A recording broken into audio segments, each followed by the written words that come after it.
I wanted to run a test to see the performance that I'm getting from the 3 different batteries that I'm using with my Freybott, the Lumenier QAV-CINE Freybott Edition.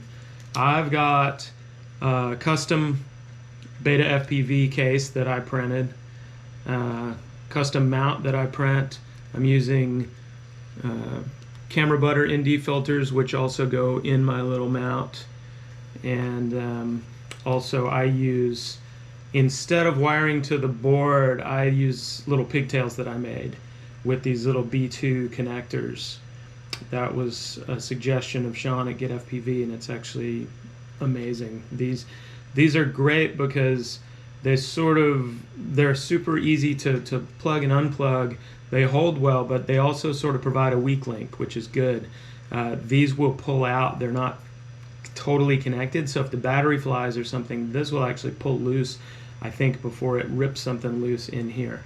Of course, I also have, I'll show this in another video, but I have, this is run in, it's hot glued in place there, and then inside, and also it's sort of run around inside there in a way that it really has a lot of strain relief. So I'm pretty happy about that. Anyway, the 3 batteries I'm using, the Tattoo 650,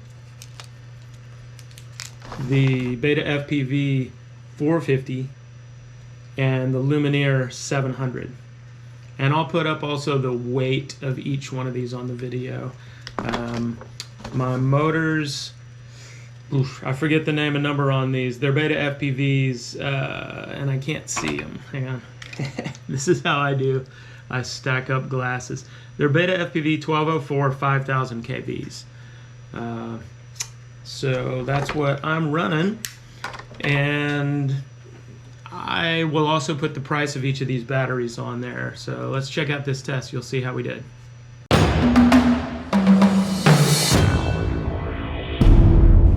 So I've lined them up here so you can see I took off at the same time on each one of them.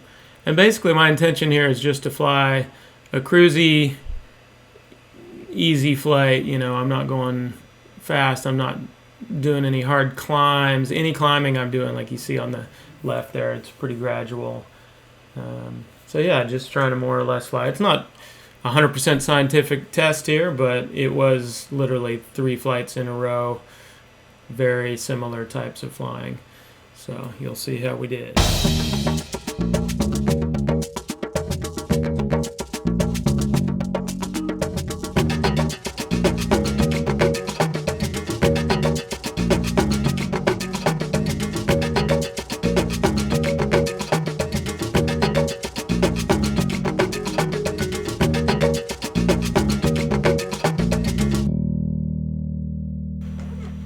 So right around here is where you see that the 450 pooped out, and the 650 is pooping out right about the same time.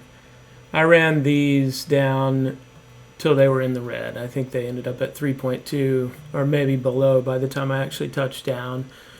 But all of them I just kind of basically ran as long as I could, and then I sort of tried to be near the landing spot when they were getting critical. And they were all charged to the same 4.2 before I started. So from 4.2 down to 3.2. And as you see, the Lumenier 4S 700 went quite a bit longer, almost a solid minute longer. So I was kind of hanging near the zone here, waiting for it, and there it goes. Tapping out. Woo, barely making it. So I hope this was helpful for some of you. So testing these 3 batteries here, the Beta FPV 450, the Tattoo 650, and the Lumenier 700. And you know, you can make your own conclusions based on cost versus weight versus flight time. For me, the absolute most important thing is flight time. So the Lumenier 700 did the trick for me and gives me almost an extra minute of run time. So like, subscribe, and I'll see you next time.